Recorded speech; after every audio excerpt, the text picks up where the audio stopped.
Hey guys, Mule Dog Gaming here with another Destiny Taken King video, and today I'm going to talk to you about 20 plus new reasons to be excited for the Taken King.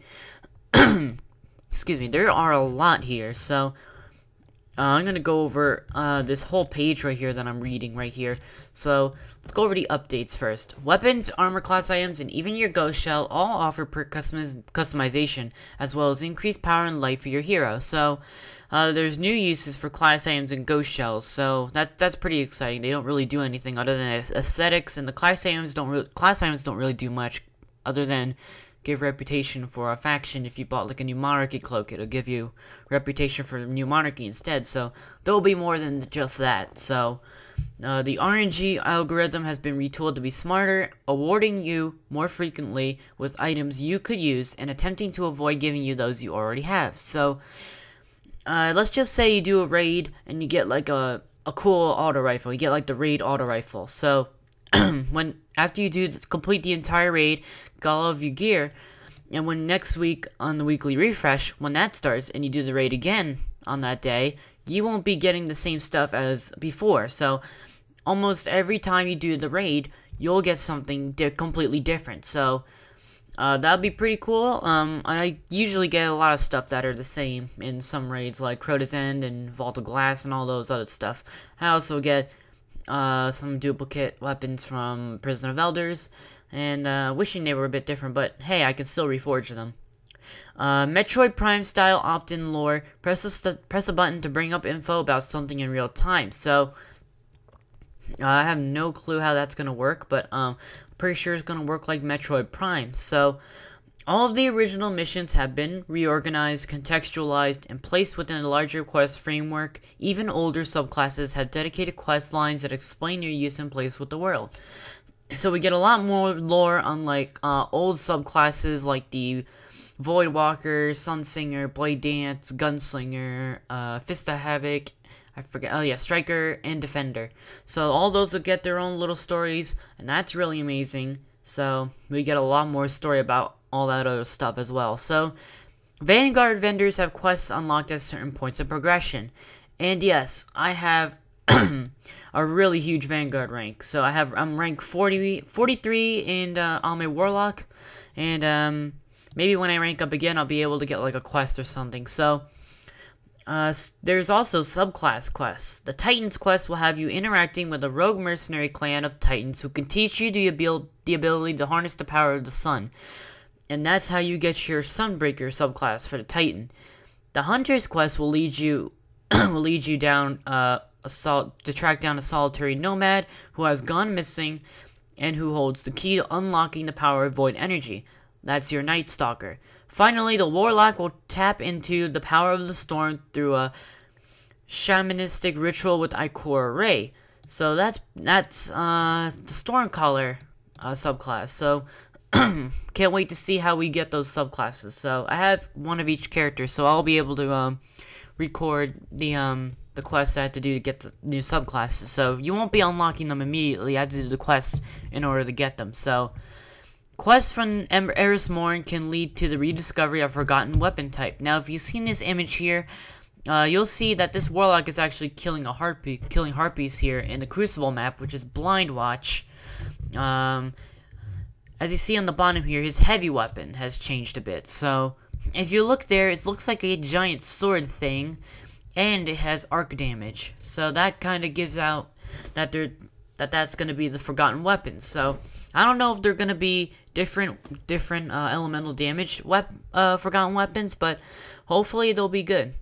So equipable emotes are now available below your emblem selection, like you see in the other image right here, like we saw the Suros Arsenal Pack trailer. You'll see that below the emblem, you'll see that there's a guardian pointing. So that kind of indicates that that's where your emotes will go now. Maybe you can earn more emotes somewhere around the new quests. I don't know. Holding L2 on the pause screen gives an instant glimpse at the energy types equipped on each weapon.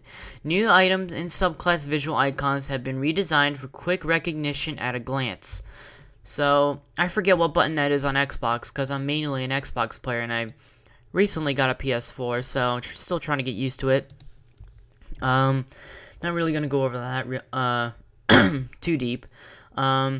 Tiers for intellect, discipline, and strength that tell in seconds what your cooldown is, rather than a percentage that you have to find out. So, let's say you have like 100% intellect. So, it'll tell you that though this many seconds is how fast that your cooldown for your super will be. I don't know if that's your super or something else. Honestly, I think that is your super. But I guess that's pretty cool. Yeah, I can see that working. As an alternative for using or sharding your new high-powered legendary weapons and armor, you can also improve an item that you like by sacrificing another piece from the same gear slot.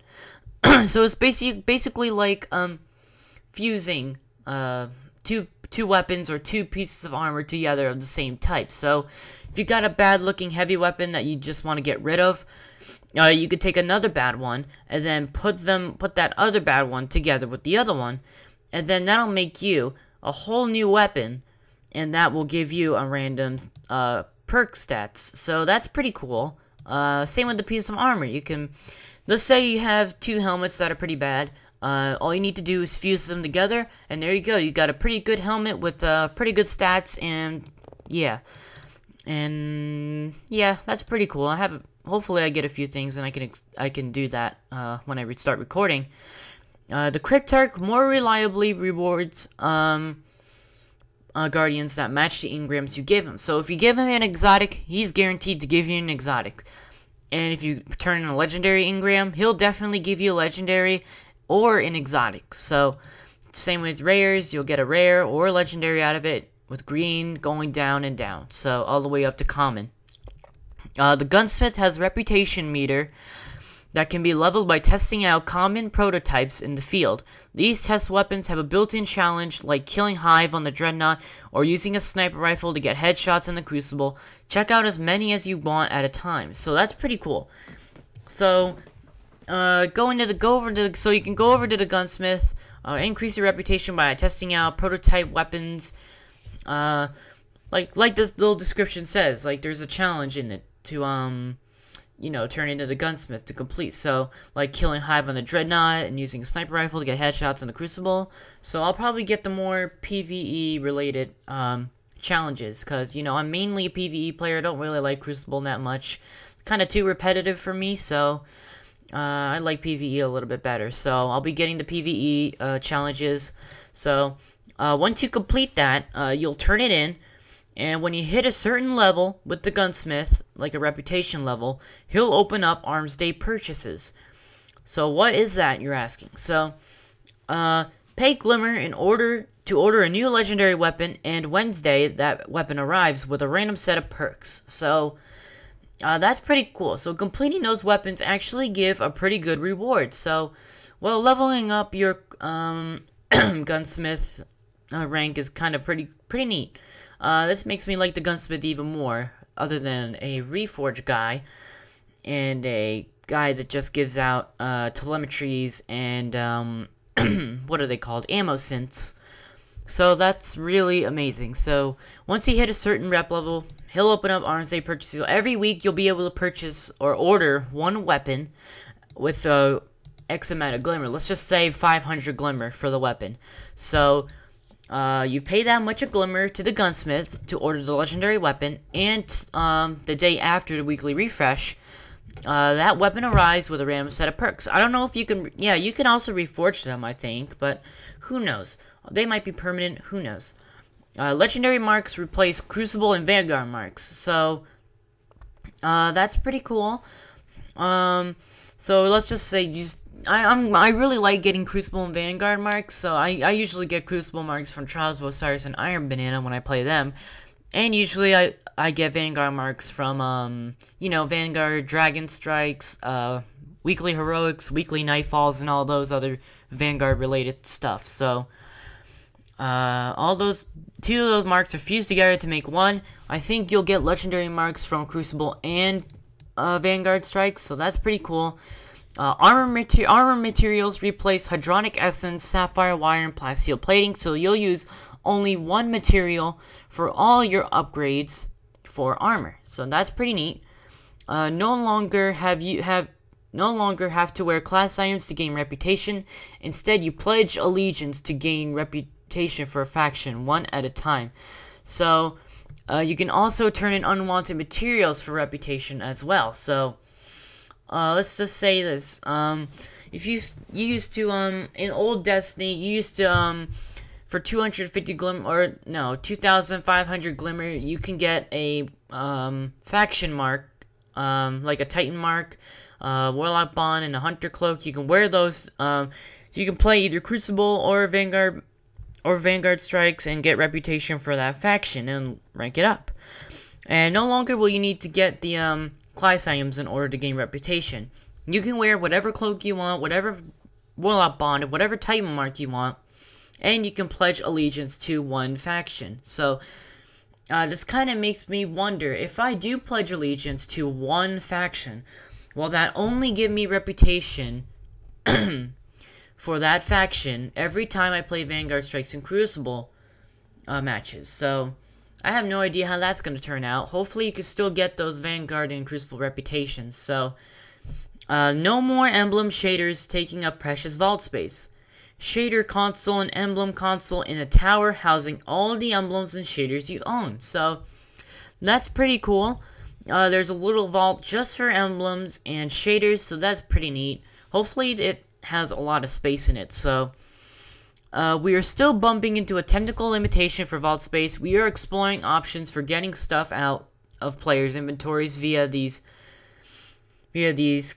kiosks that we've placed around the tower, but we're still working toward a solution that we're excited about. So hopefully there's going to be more vault space. There's going to be more places where we can put our weapons. There's going to be a separate place where there's going to be like a place maybe where you can just put weapons in there, a place where you can just put armor there. I have no clue. Hopefully that gets added soon. So you can change your displayed weapon in the tower. I have no clue how that's gonna play. I have no clue what that is. Displayed weapon in tower. I have no clue what that is. But if you guys can explain some of these in the comments, you can go ahead and do so. There's over a dozen new exotic weapons, half a dozen new armor pieces for each class, auto rifle that shoots bolts of chain lightning, a sniper rifle that blinds enemies on precision hits. And No Time to Explain is an exotic version of the Stranger's Rifle. So if you see the picture right here, that is the No Time to Explain. That was in the Game Informer video of the Taken King, of what they saw in it. And there's also the sniper rifle called Sleeper Simulant. Is a heavy fusion rifle, so this will go in the heavy weapons section of your weapons. It charges an over-penetration laser through enemy targets and bounces off walls. So it kind of has keyhole like Gunslinger, and it also has like skip rounds. So that's pretty cool. Can't wait to try out that new weapon when I get it, and the rest of the exotics. And there's also an exotic gained through multi-step search quests on the Dreadnought. Pieces are hidden all over, so it's basically like a scavenger hunt. You gotta search for pieces of the weapon, and kind of, you know, as soon as you gather all the pieces, you can return to the person you gotta go to, and he'll put the weapon together, and there you go. There's that exotic weapon. Who knows what that exotic weapon might be? We have yet to know what it is. So, and there's a lot more exotics I'll go over in a separate video here. So, all exotic unique namesake perks are immediately unlocked. So, if you get the Sleeper Simulant, you know, specialty perk, which is I'm guessing, which is the charging an over-penetration laser through enemy targets and bouncing off walls. So maybe that could be its whatchamacallit, namesake upgrade perk. So that's automatically unlocked for you. You don't have to grind to get that one special upgrade. So it already has that unlocked. I don't think you need to pay Glimmer to get that thing, but there's also Expanded Crucible. There's 8 new maps and 3 more modes. 3 new ones. The modes are Mayhem, Rift, and Zone. We've seen Rift before. I think we've seen Mayhem before. And there's also Zone Control. Only controlling matters kills zones. So you only get points for controlling zones. So I'm guessing controlling zones are very crucial in this game mode. And this requires a lot of teamwork. And if you get a kill, that won't matter. So even if you get a heavy weapon kill or you get multiple kills with your super. Those won't matter. Those won't count towards your score. Only controlling zones will do that. So probably the more players that are on the zone, the more points you get for your team. So that's pretty neat. Let's see here. There's also quests to ease new players in. 5 weekly bounties for the Crucible, in addition to much faster daily bounties. Finish all 5 weekly bounties to unlock a big bad bounty where you have a chance at a powerful reward like a legendary / exotic weapon. I don't know if this is going to apply to only Crucible or maybe both Crucible and PvE. So can't wait to see how that goes out. So I'm pretty sure, I'm guessing each week there'll be 5 weekly bounties that you can purchase, or actually just, you know, get for free like any other bounty. So and also the much faster daily bounties. But if you finish all 5 weekly bounties, you can unlock a, let's just say like an ultra bounty that you have a chance at getting a powerful reward like a legendary or an exotic weapon. So that's pretty cool. I don't know what the tasks you have to do to get that exotic weapon to complete the bounty, but who knows? We'll see. Well, we have much more to see once the Taken King actually comes out. So we have better matchmaking for skill and connection. You basically know what that is. The Crucible will have a mercy rule that will end dramatically disbalanced matches early to preserve players' sanity KD. So now let's just say your team has like almost the maximum score and the enemy team only has like, you know, like 1,000 points, and you have like 19,000 points. But let's just say it's a control match. So I'm guessing the mercy rule will take place when that happens. If your team is getting demolished and your team kind of sucks ass, but the match will automatically end just to preserve players' sanity. I don't know about sanity, but I don't know if people have actually gone insane for doing that. Maybe it's just there for you know, just exaggeration. But there's also narrative-driven story with A+ lengthy missions seamlessly integrated with strikes, public events, class quests, and eventually the raid King's Fall. So that's the Dreadnought raid. It's called King's Fall. As you can see here in this clip right here, you'll see a you see a clip here from the Game Informer reveal. You see here we have the inside the Dreadnought raid. So this is probably the starting area of King's Fall. You see the giant hive sigil appearing in big white glowing stuff, and the Guardian you're seeing using these 347 Vesta Dynasty, which has yet to be released. So along with the Fate of All Fools and the exotic bounties for the Trials of Osiris. So that'll be pretty cool. I can't wait to try out that raid. It's gonna be sick. Hopefully Oryx will be a pain to kill, because I'm looking for a challenge from Oryx. So completing the main storyline will have you access to the Ancillary, the Taken War, with harder narrative-driven missions that have us revising old locations like the Vault of Ass. So I'm guessing these are going to be tougher, harder missions on high levels. So that's pretty neat. And there's another thing right here. I undertook a mission in the Vault of Glass called Unsealed Paradox, which finally provides some answers regarding the fate of Praedyth. So, if you don't really know who Praedyth is, that's where Praedyth's Revenge and Praedyth's Timepiece and all those those weapons come from. They come from a guardian named Praedyth. What I think the story is, I didn't really look at this much in detail, but what I think happened is that Praedyth, along with a few other guardians, went into the Vault of Glass, and they kind of got overran after a few minutes into the vault. And what's left of them is the weapons. So, and also the pieces of armor like Cabbers, something, I don't know. There's also Praedyth's Revenge, Praedyth's Timepiece, which came from Praedyth, so that's what's left of Praedyth and all that other stuff. So there's 4 new strikes, 3 for non-PS users, which is the 4th one is actually a PlayStation exclusive, which is the, oh, I forget what it was called, the Echo Chamber, that's what it was called. It's got some raid mechanics in there and all that other stuff. So there's 3 new strikes for Xbox, plus 3 remixed older strikes, presence of several raid-like mechanics to keep things mentally engaging. So, the 3 remixed older strikes are Cerberus Ve 3, the Undying Mind, and the, I forget what the other one was called. Oh, yes. I think it was, Dust Palace? I'm not really too sure, but, strikes aim for replayability, cycling species you might fight, and altering enemy configurations. Multiple narrations to improve more info as you replay the strike.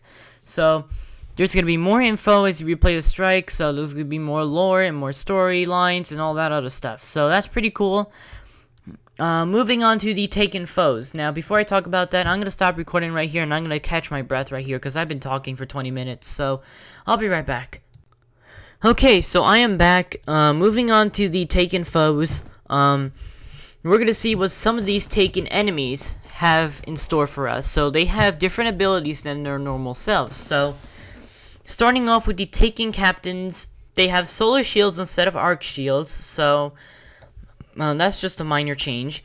And they also throw out slow-moving balls of darkness that blind guardians. Now, I don't know how long that's going to be, probably like 5 seconds or something. Let's just say you're fighting some of these captains. They pop out of nowhere, they throw these little balls at you, and you're basically blind for a few. So, maybe it's like when you enter in, like in Crucible, if you enter in a Titan shield and they have the Helm Saint 14 on, maybe you get blinded like that. Maybe it'll be like that. Maybe you'll just see complete darkness for a few seconds. You'll only see your weapon, and also a short little distance, like 1 foot away from your sight. So that's pretty neat. I like that ability. Taken Knights.